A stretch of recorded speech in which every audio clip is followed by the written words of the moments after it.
Good morning, ladies and gentlemen. Welcome to the SKINBIOTHERAPEUTICS PLC investor presentation. Throughout this recorded presentation, investors will be in listen-only mode. Questions are encouraged. They can be submitted at any time using the Q&A tab just situated on the right-hand corner of your screen. Simply type in your questions at any time and press send. The company may not be in a position to answer every question they receive during today's meeting. However, the company can review all questions submitted today and we'll publish those responses where it's appropriate to do so. Before we begin, we'd like to submit the following poll, and I'd now like to hand you over to CEO Stuart Ashman. Good morning. Morning. Thank you. Morning, ladies and gentlemen. Thank you for taking the time to listen to this trading update today. You will have seen two RNSs released this morning, one in relation to the trading update and another in relation to an appointment of an advisor to the board, and I'll cover both of those areas in detail over the course of this presentation. Firstly, my sincere thanks to our long-standing and existing investors for your patience this year. It is not gone unnoticed. And it's very much appreciated.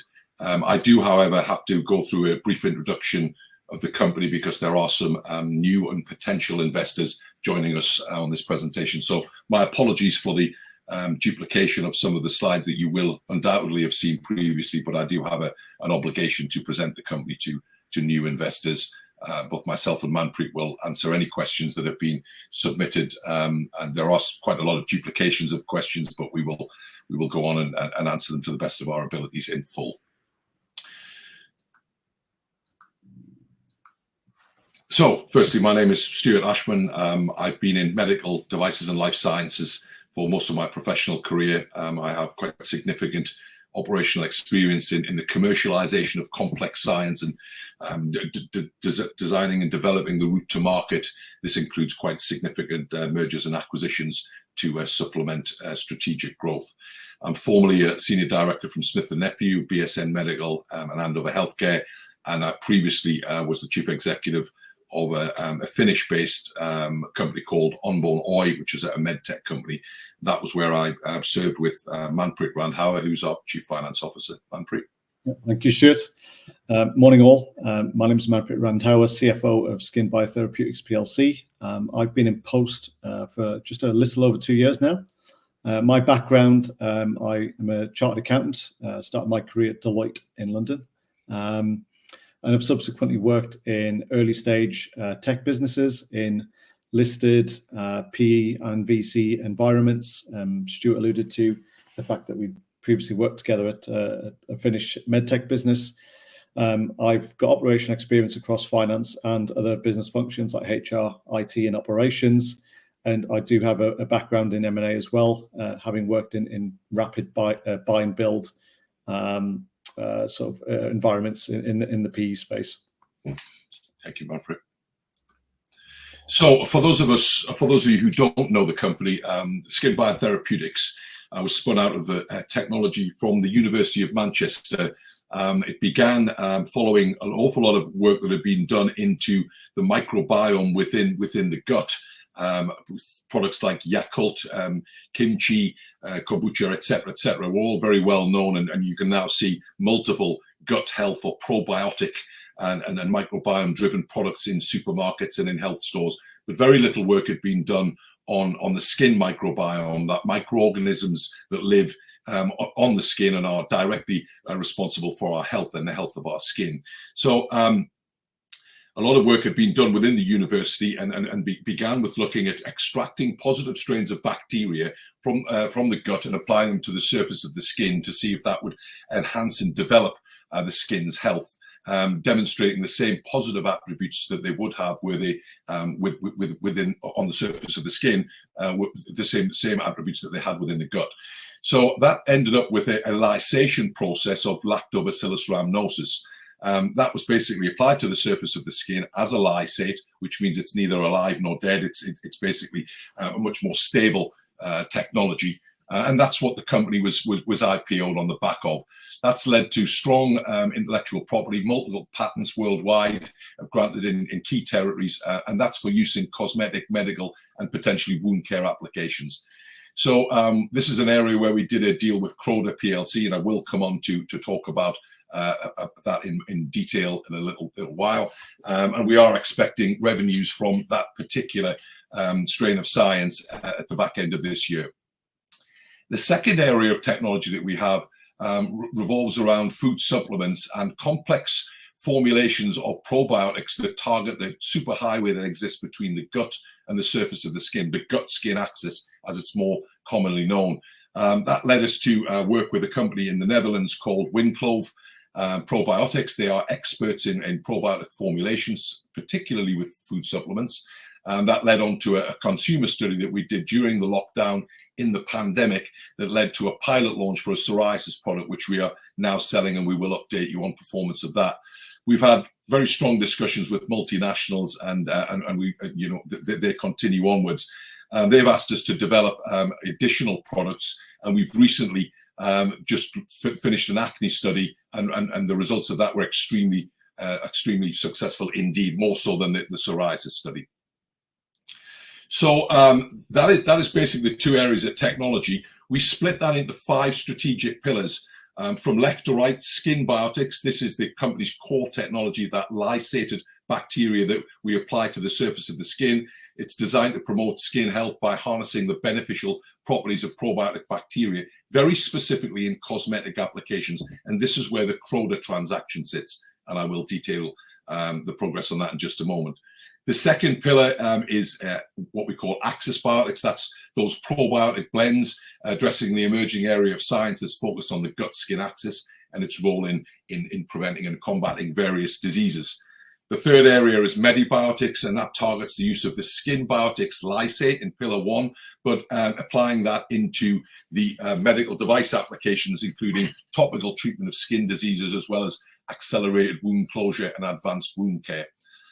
The fourth area is CleanBiotics. This focuses the use of our technology to address certain categories of hospital-acquired infections or healthcare-acquired infections, and the potential to reintroduce good bacteria into areas where bad bacteria have become prevalent.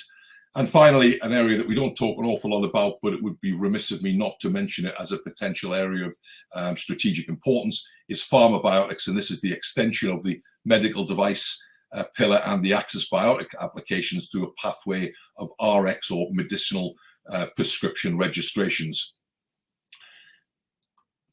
So very specifically talking about SKINBIOTHERAPEUTICS, this is the initial technology that we talked about. This is what the company was spun out on, the IPO, our original core technology.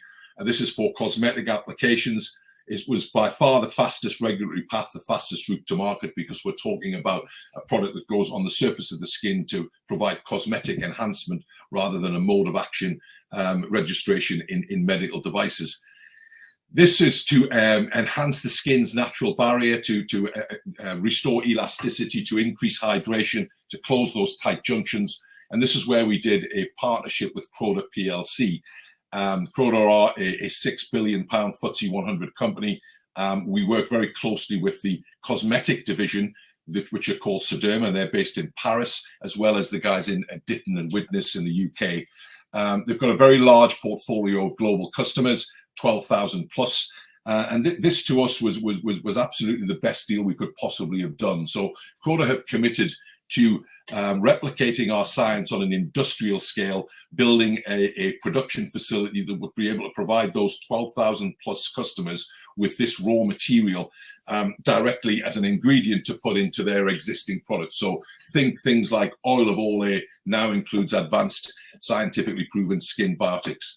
Not only does it give us access to those 12,000 customers, it actually secures our future supply chain. Had we done a deal with a cosmetic brand, we would have either had to build a manufacturing facility and produce the lysate ourselves, and that's not really what we do, or we would have had to engage a manufacturing partner where we would have had to surrender significant royalties. So we have secured the supply chain and have the ability to buy back the raw material from Croda PLC to use in our own applications, in our own other pillars.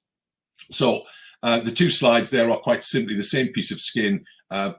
Slide A is untreated, and you can see these sort of stunted dark purple lines at the bottom here. These are fibrillin microfibrils. Their job is to tighten the skin. This undulating or mildly undulating line on the subderma, you can see once the product's been treated with our proprietary SKINBIOTHERAPEUTICS technology, those fibrillin microfibrils reach out as long candelabra-like structures, pulling the skin together and that undulating line is deeper and pulling the skin tighter and tighter, increasing elasticity, increasing hydration, etc. This is what brought Croda to the table. This is how we developed the deal that we have.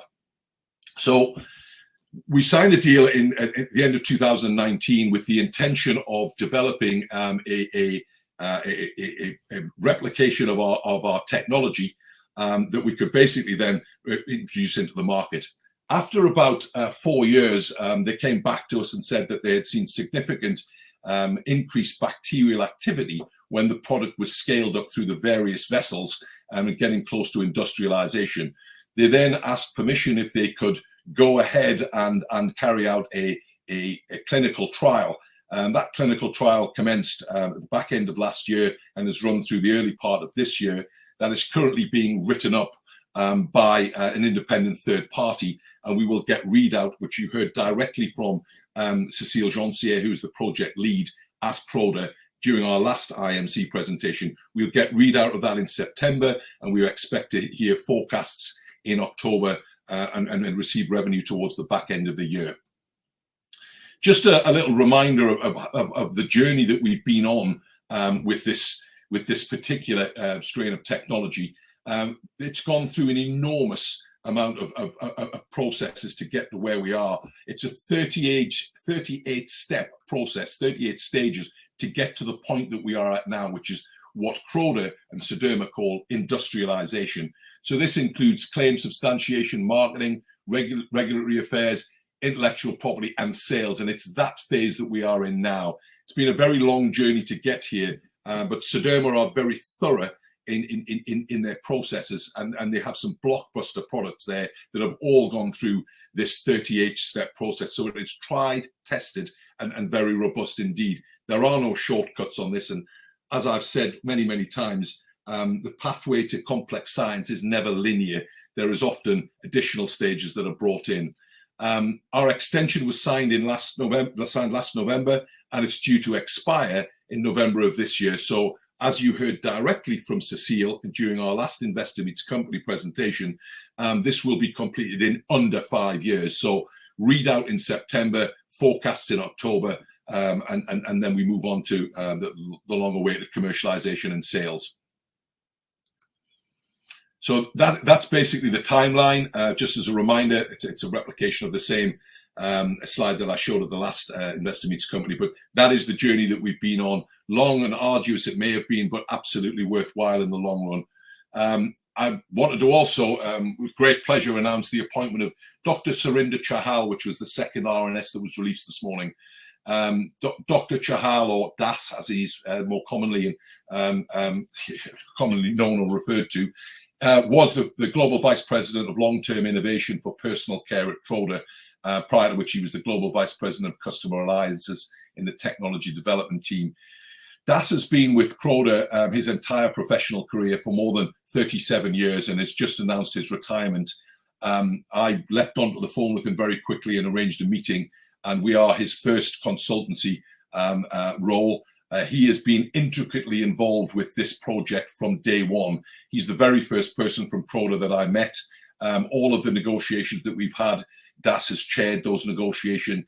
He has worked shoulder to shoulder with Dr. Damien Kelly in the R&D team, and is now going to be sitting on the other side of the table representing SKINBIOTHERAPEUTICS as we go into the readout of the clinical trial, which Dr. Chahal will be presenting with me during that Investor Meets Company, and basically translating that for us and telling us what it means. And he will also be side by side with me as we negotiate and come to terms with the forecasts that will be released later on. So delighted to have him on board. There couldn't be a more perfect ambassador for the company and the technology, and I'm delighted he sits on our side of the table now. So welcome aboard, Dr. Chahal. So just to sum that up, Croda and Sederma have always believed that this additional activity is extremely positive. You heard from Cécile Joncier on our last presentation that these projects normally run for 7 years, and that's exactly the pathway that Matrixil took, 7 years to get to the point of commercialization. This project will complete, in their words, not mine, in less than 5 years. That contract extension does expire in November 2024. And that clinical trial was designed to quantify activity that is expected to facilitate an increased evidence-based price increase or pricing at launch.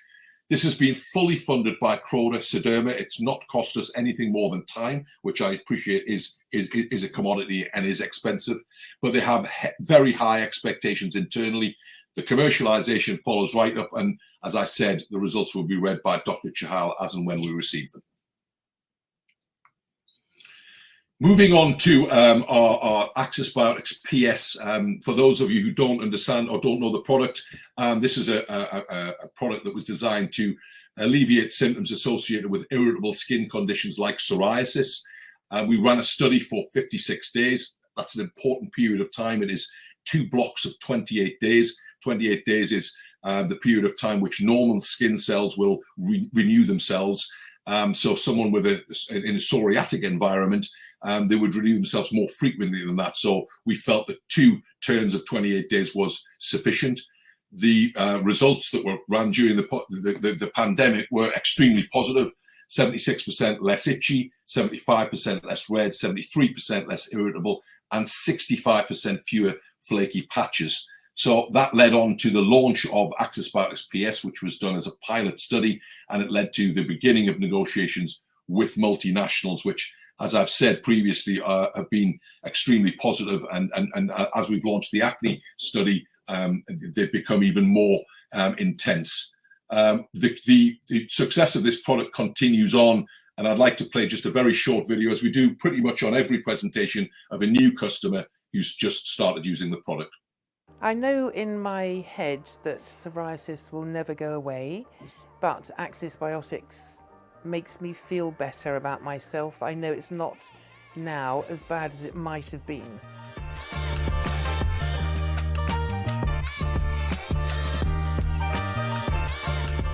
So my name is Candy, I'm 57. I've had psoriasis, I think now for at least 5 years. It kind of crept up slowly, but got worse and worse. Tried all sorts of topical treatments, and then my mum actually sent me a little newspaper clipping advertising SKINBIOTHERAPEUTICS, and I just thought, oof, do you know what, why not? I've been taking SKINBIOTHERAPEUTICS for over a year now. I was greatly encouraged actually when I went on holiday to Corfu last year. My brother has a place out there. He noticed how awful my skin was, but the next time I went to Corfu, he said what an improvement. He could not believe how different my skin was, and that actually really encouraged me. I knew it was making a difference, so I take it every morning, first thing before my coffee, and I do it. It's just a habit now. I just do it automatically. It's the first thing I go to. Get up, go to the kitchen, have my little potion, and then make a nice cup of coffee. So I would say that SKINBIOTHERAPEUTICS has helped me with my self-care. I'm always very conscious of psoriasis and anybody looking at it. So I want to look my best at all times, and I know that this is helping me. I'm very happy to share this journey with other people. I would recommend it wholly, 100%. It's helped me, it can help you. Thank you. As you can see, the results continue to come in on SKINBIOTHERAPEUTICS PS. We continue to receive very solid reviews, just like that one from Candy. It is heartwarming to hear that we are helping these people to change their lives. The success continues with our second study, which was for the treatment of irritable skin conditions like acne. Again, this product was taken over an 8-week period of time. The responses from nearly 100 participants were astonishing. So spot severity went from 83% down to 33%, appearance from 98 to 41, pain from 70% down to 22, and self-awareness from 92% to 38%. That is a stunning set of results yet again for this product. This has now gone on to an advanced formulation stage, and that's more about getting the right vehicle to deliver the product. We've always said that we would like to put this product into a chewing gum, and that's the challenge that we face at the moment, getting this into a chewing gum. We can deliver it as a sachet right now, but we'd very much like to prove that we can do this technically and get this into a chewing gum. So we are working with partners on that very subject right now. It has brought us closer to the multinationals. This does bring us closer to a deal with a larger distributor that has greater reach. The sales continue to increase, and Manpreet will talk about that in a little while. Sorry, I'll talk about it now. Access Biotics sales are now at circa £30,000 a month. You'll remember a time, the last presentation we talked about, they were £25,000 a month. Prior to that, they were £20,000 a month. So we forecast that we'll be going into next year with about £400,000 worth of sales. Remember that we sell this direct ourselves. There are no middlemen. The margins are ours and ours alone. Had we gone ahead and taken those distribution deals, we'd be on single-digit margins. We are very far from that now. We are in direct control of our pricing. We are proving to the multinational that these product lines are scalable. And furthermore, we are now in discussions with 2 national high street retail chains because of the success we're having, because of the testimonials, the likes of which you've just seen. We are now talking to the 2 largest national high street retail chains in over-the-counter pharmacy stroke food supplements. So our success continues. It's not as fast as we would have wished, but I think ultimately, if we continue at this growth rate, this product will be doing £1 million a year with very, very little marketing spend indeed. It's taken a little bit longer than required, as I said, but we'll ultimately get there. In terms of world products, you remember we brought in this Amazon Accelerator partner. These are healthcare specialists that deal specifically with food supplements and healthcare products. They've launched Dermatonics into Amazon USA, and those sales are going very well indeed. Access Biotics PS Amazon launch has gone into France. It's underway in Spain and Italy. And then the launch into the US of Access Biotics PS is expected to happen in the next month. There's a lot of regulatory prep work that needs to go on with that, with the FDA, given it's the most litigious country in the world. We want to get that absolutely spot on, and then hopefully it will fly off the shelves in the United States as well. Just a brief word about the third pillar, Medibiotics. We've put the slide up a number of times. This is a very complex area of technology. Wound care, given its very definition, we're putting bacteria that come from a human host originally into an open wound to accelerate wound closure, to enhance the barrier around open wounds. We've already commenced Project Epiderm. It's now live and grant funded.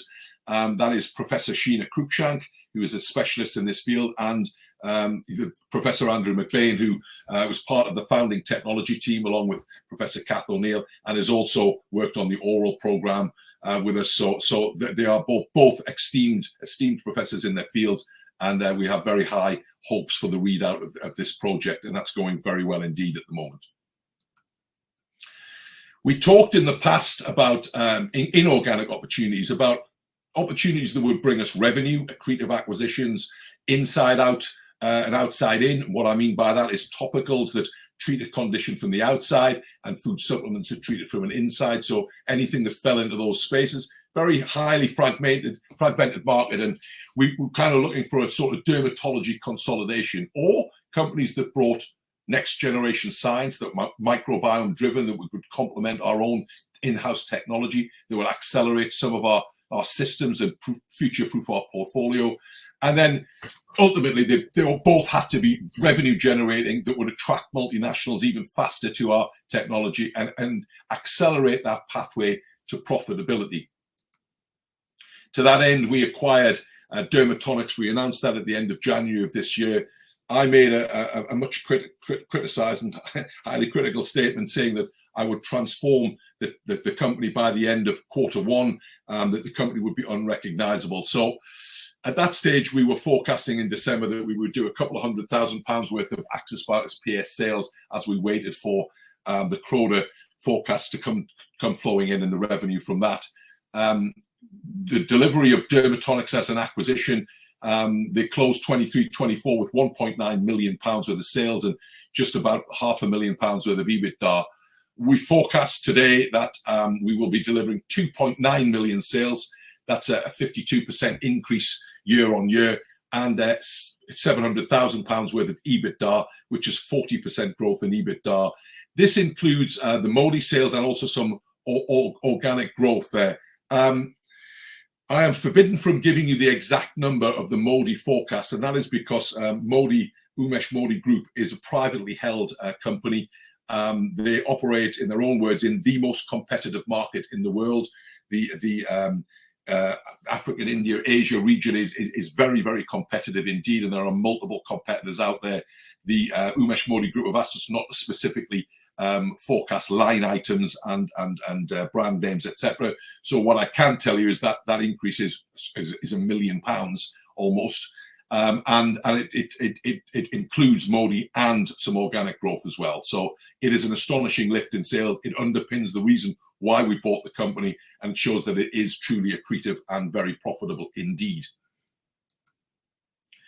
Just a reminder of the Umesh Modi Group. They have 1,200 sales representatives in that Indian, African, Middle East and Asia region. They have a dedicated training facility in New Delhi. The product is out on the market. It is being sold now. We are seeing that uplift now in sales, and that's given us the confidence to go ahead and forecast that £1 million uplift. There's a total addressable market for dermatology and diabetic management of about 5 billion in that region. So it is a very, very important deal for us. It's one of the main reasons that we bought the company. Discussions are underway with Umesh Modi regarding other product opportunities, and that is not just limited to the dermatologics range. That is also in line with the probiotic food supplement range that we have ourselves, and about accessing that very valuable market. I'd like to take a little bit of time to talk about acquisition number 2. I've got to be very careful what I say here. I cannot identify the target. I did say that we would deliver 2 acquisitions by the end of quarter 1.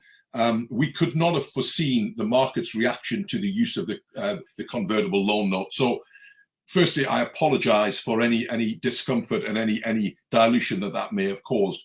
I need to be quite clear that that was the best option that we had in order to access the capital required to make this acquisition.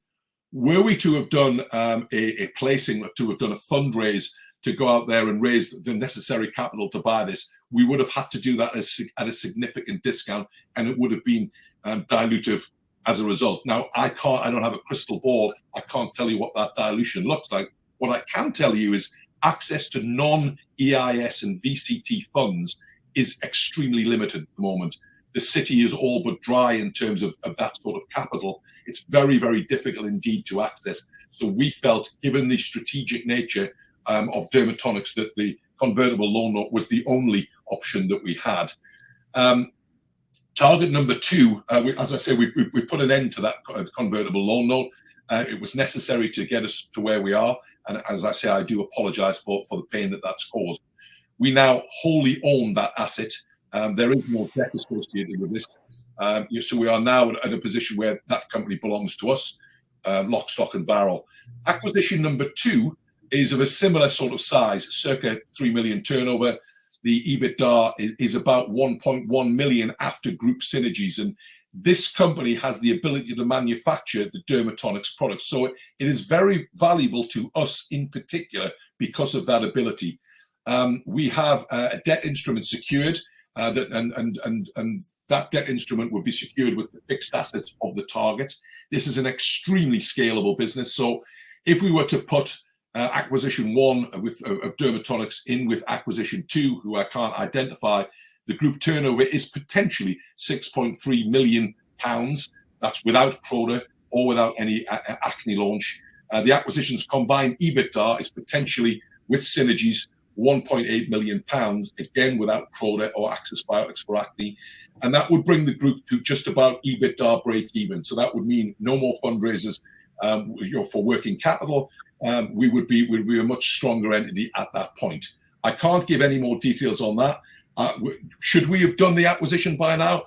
Yes, but what I wanted to do, what Manpreet and I both wanted to do, was to clear that convertible loan note before we entered into any further financial instrument facility We've done that now. The due diligence is very advanced on this. We are moving at pace, and we do have debt instruments secured to secure that transaction. I'll pass over to Manpreet now for the financial results and outlook going forward. Thank you, Stuart. So I'm pleased to present our unaudited results for the year end 30th of June 2024. Please bear in mind that we are currently in the process of going through an audit over the next few months, and we will announce our final results towards the back end of November or early December, as we have done in prior years. So the unaudited results for the 30th of June 2024 also incorporate the Dermatonics acquisition, and the results for Dermatonics are from the period 26th of January 2024 through to the year end. So in terms of revenue, it came in marginally ahead of the analysts' expectations through some small overperformance in Dermatonics. Sales were in line with management's expectations across the three sectors that we report under for Dermatonics. So those three segments that we report under are UK retail, which incorporates the likes of Boots, Superdrug, small pharmacy chains, and Amazon in the UK. UK wholesalers who partner with us to get products into the NHS. And the third segment is international. So that's through distributor partnerships, as well as the Amazon USA partnership with World Products that Stuart alluded to earlier. Gross margins were down year on year, but this is because of the mix of the Dermatonics gross margin coming through. That came through at about 55% for the roughly 6 months that they were under our ownership. Axis gross margins were in line with prior year at 64%, and we were pleased with that progress. We do see internally, when we review our management accounts, that the combined gross margin does shift month on month. This is all due to the product and volume mix that Dermatonics brings. Overheads were 12% up for the year, although again, this was due to the inclusion of the overheads attributable to Dermatonics, and that is largely salaries and marketing expenditure. EBITDA came in lower than previous year as a result of the accretive nature of Dermatonics, although the net loss was higher than prior year.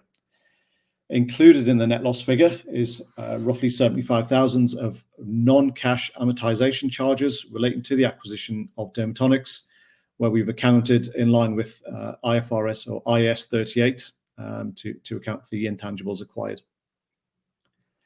The cash balance at the end of June was 800,000. This was impacted by the £500,000 earn-out payment that we made for Dermatonics in May of this year. As we have outlined in the RNS, management do not have any short-term concerns over cash requirements. The next chart I presented at the prior IMC. This gives us a bit of a flavour of how the AxisBiotics PS product is evolving and the sales that we are generating through subscribers and the excellent retention rates that we are seeing still. You can see that the retention rates are still within that 85% plus band. Obviously, we've seen it higher than that in prior months at roughly 92%. But nevertheless, it's still pleasing that we're seeing that retention progress. The subscriber numbers have grown as well considerably since December 2022 to sort of mid 500s now. And you'll see that tailing off a little bit over the last couple of months.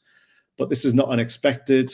We do sometimes see at this time of year the numbers reduce as symptoms start to ease during the summer months. But what we then see in sort of Q3, Q4 of the calendar year is that those subscriber numbers pick up as those symptoms start to come back. In terms of the group's trading outlook for the financial year to 30th of June 2025, so as Stuart mentioned, we forecast Dermatonics to add 2.9 million of revenue, representing a 53% uplift for the full year to 30th of June 2024, where they delivered 1.9 million of revenue. This incorporates growth across all the three segments that I referred to earlier, including the impact of the Umesh Modi group revenues. As a result, we expect the EBITDA within Dermatonics to increase to £700,000, and that is a significant improvement on the prior year where they delivered circa £500,000. With Access PS, we forecast growth of over 60% as we roll out the product through Amazon in conjunction with our partner World Products into those European territories, Spain and Italy, and then in the latter half of this calendar year into the US. Stuart alluded to the acne product, where we expect a launch in similar vein to how we launched SKINBIOTHERAPEUTICS PS at the end of 2022. We will launch something similar at the end of 2024, and then we'll update the market with management's forecasts closer to the time. The Croda clinicals are due in H2, as Stuart alluded to earlier. And again, once we've got the forecast from Croda, we will be announcing those to the market and updating our forecasts for the year ended June 2025. I'm pleased to say that the monthly cash burn has reduced by 32% since the acquisition of Dermatonics. This is a combination of both accretive nature of Dermatonics business, as well as a reduction in the overheads of the SKINBIOTHERAPEUTICS group. If Dermatonics performance meets management's expectations in the forthcoming year, this cash burn rate will reduce to over 50%. We talk about a further acquisition number 2, as Stuart mentioned before. The financing of this will include a raise of £500,000 to fill the hole from the first earn-out payment. And this, again, extends our cash runway even further than Q1 2025. Can I just jump in there, Manpreet, and say that is an option. We don't have to take that. That is at our request. If we require that £500,000, we can draw it from that facility, but we don't have to draw it. Should Croda revenues come in strong, we absolutely would not draw that down at all. And that is debt, not dilution. Yeah. Thank you, Stuart. We've discussed the CLN in quite a bit of detail in the previous IMC, and Stuart's mentioned it as well. Just a couple of points I want to raise. Now that the facility's cleared, the overall interest expense on the 1.6 million was roughly 31,000, which works out about 2% interest on that facility. And the overall dilution was about 10.95%, so less than what the sort of worst case scenario was that we had to announce when we took the facility on. We have got a term sheet for a debt facility for the second acquisition, although we are exploring other options as well, and we will make the best decision and the right one for the business going forward. Thank you, Manpreet. Thank you. So in summary, as you've heard, the Croda project remains on track. It will complete in less than 5 years. Their words, not mine. The industrialization phase, which is highlighted in their visuals, commenced in June of this year, and we're in the middle of that right now. Very high expectations internally at Sederma.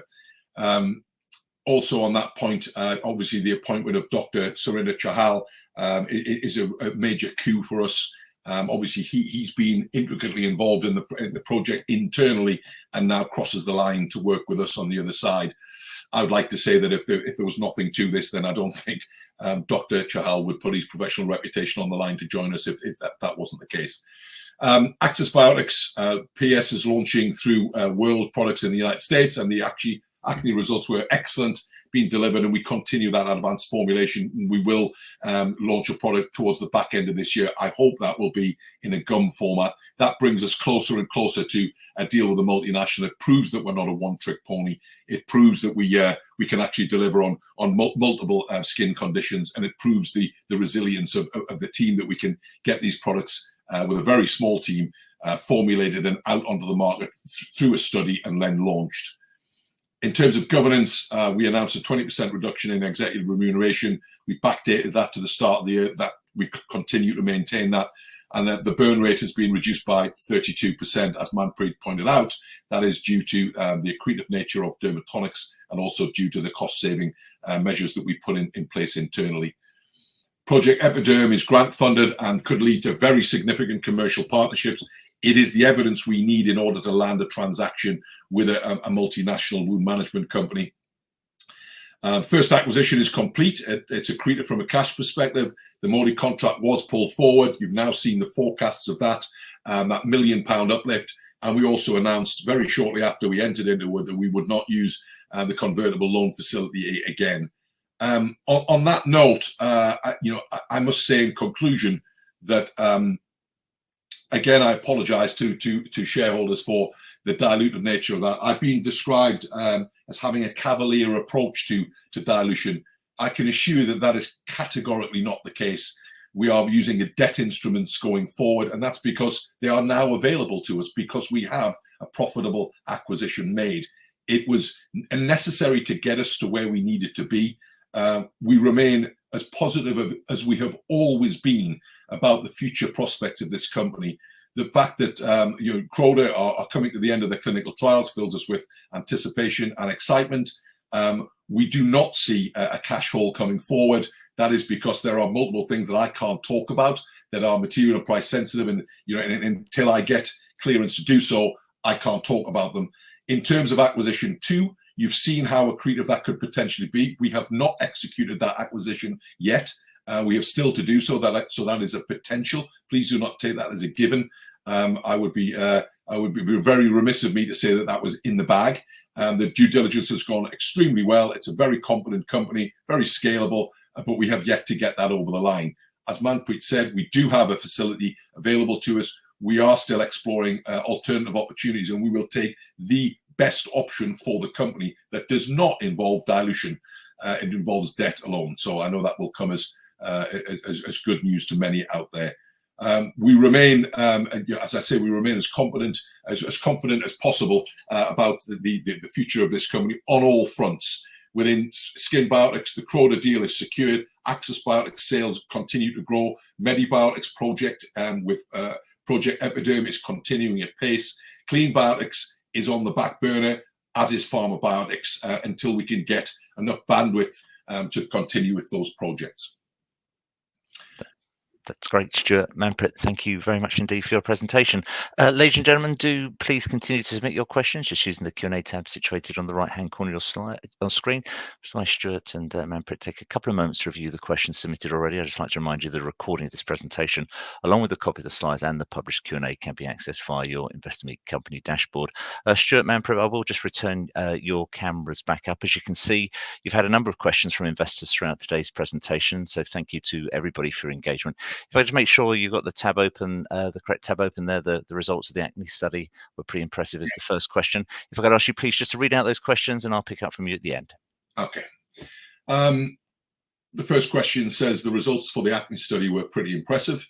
So why do you feel the need to tinker with the end formulation, and will a commercial launch need to wait for a multinational partner with the necessary marketing budget to make the launch a success? I'll take that in two parts. Thank you for saying the results were pretty impressive. They were indeed. We're not tinkering with the formula. We've got a formula that works. The results speak for themselves. We believe that the best vehicle to deliver this product to market is a gum. If we are not able to do that, we'll launch it as a powder or as a capsule. But I think we would like to explore the possibility of a gum, and I think it would show how versatile the technology truly is. Do we need a multinational partner with the necessary marketing budget to make the launch a success? That would be lovely. It would be wonderful. We are planning, until we hear otherwise, we're planning to launch this ourselves, as we did with Access Biotics PS. As I said before, we are talking to multinationals. The fact that we've just got a second product out there shows the resilience of the science and shows the resilience of the team.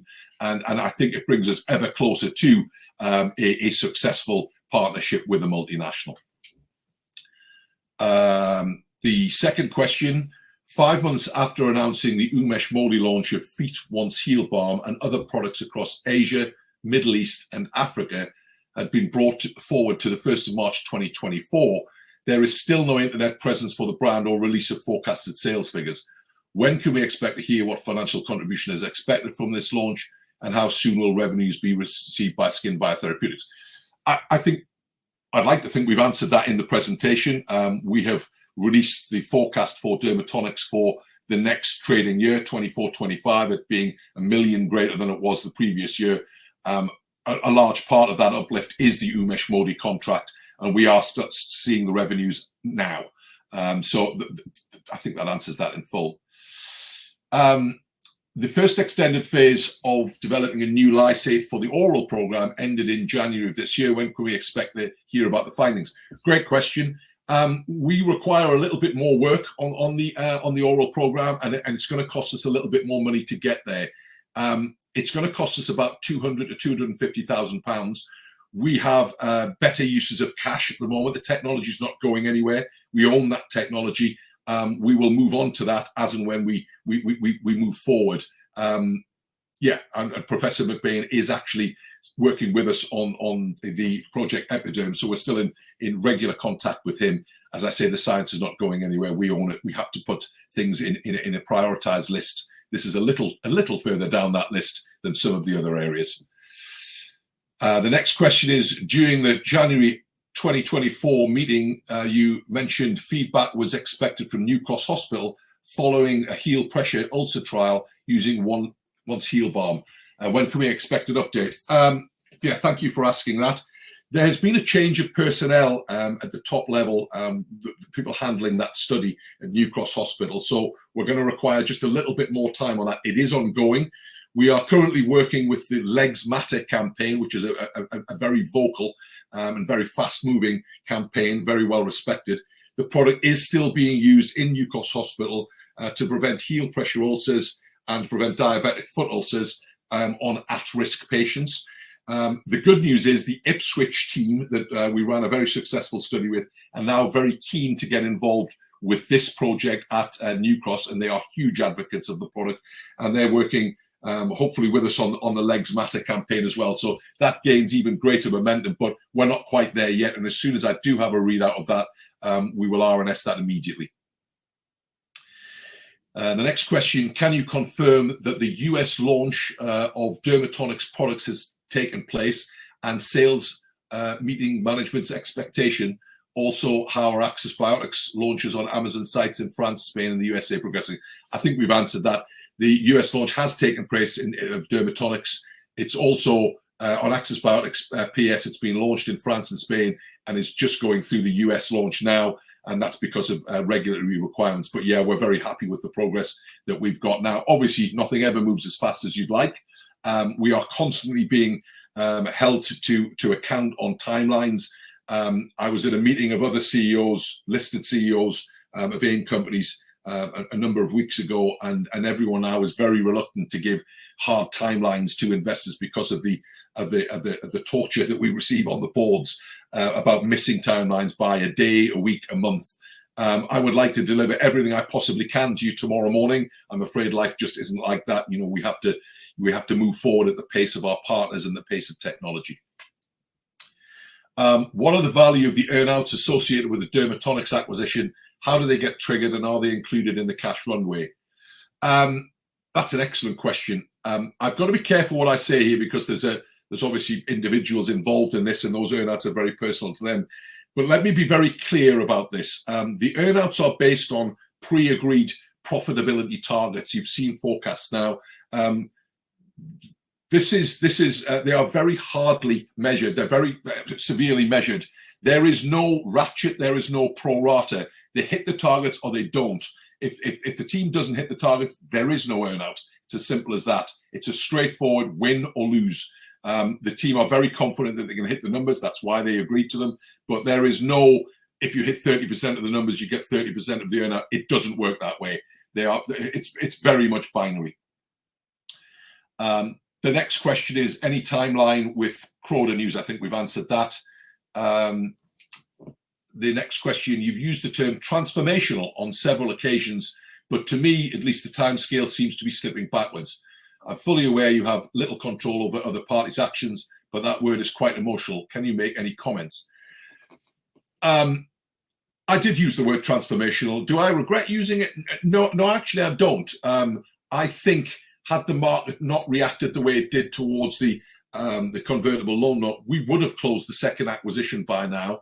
I think I've outlined what that might look like, that second acquisition. I would say in two parts. The first one is in December, when I used the words transformational, we were forecasting a couple of £100,000 worth of sales. You've now just seen a forecast that's, you know, basically 2.9 million plus 400,000 of Access Biotics PS sales. So to have a £3.4 million revenue, I would say that's fairly transformational from a £300,000 forecast. To say that with the second acquisition we'd be over 6 million and at cash break even, I think that is truly transformational. The person that asked the question goes on to say, I am, for me at least, quite heavily invested here. I was disappointed when I didn't receive my full entitlement at 19p on the last fundraise. With hindsight, I'm lucky I didn't. I asked you at a previous investor meet why I should buy more shares at that time at 13p, and you gave several good reasons.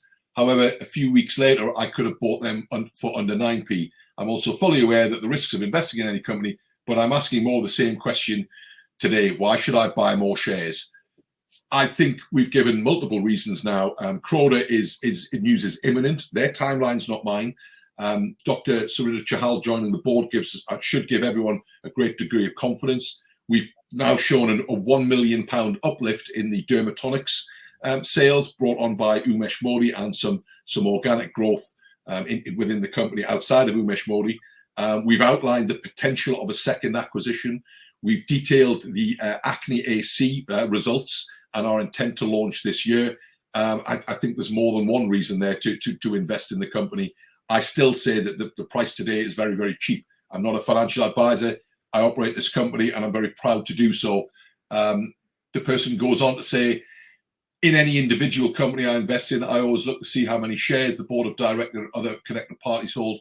I believe you need to show us that you have skin in the game. I am aware of the restrictions imposed on owners, employees, and connected party, but I don't really see it here at present.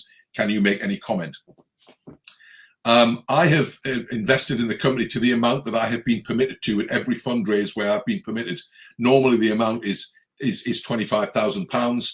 That is the amount that I'm allowed to buy. Right now, we're in a closed period, so I cannot legally invest. We are not doing a fundraise at the moment, nor in the foreseeable future. I am heavily incentivized on share options to the tune of millions and millions of shares. My share options are triggered by share price. The next share price trigger for me is 80p, and I intend to see that fulfilled. The one after that is over £1. I intend to see that fulfilled too. I hope that gives you some comfort. At the next opportunity to invest, I will absolutely do so, as are all of my family and most of my friends. The next question, do you know how big the royalty payments will be from Croda? I can't give an answer to that question until we get formal forecasts.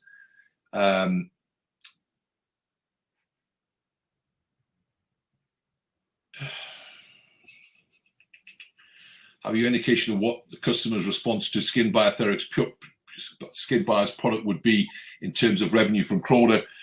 Again, I'm being asked, are they 5 million, 10 million or north of that? I really can't answer that question until I get, that's material and price sensitive. The moment that I get forecasts, we'll issue them. What we do know is that Matrixil is £350 million.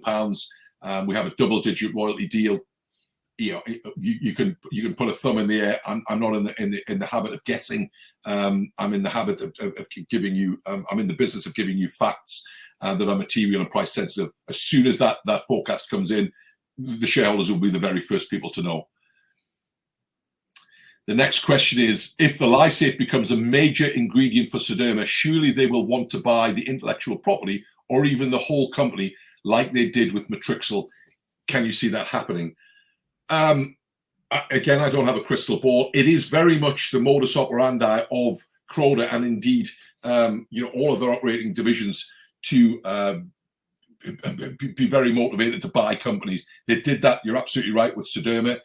Would they buy us? Well, I can see if they were, if the lysate is a huge success and they're paying us tens of millions of pounds a year in royalties, then I can see the motivation for them, indeed anyone paying that sort of output, to buying the technology themselves. That's why we designed the company with the 5 pillars.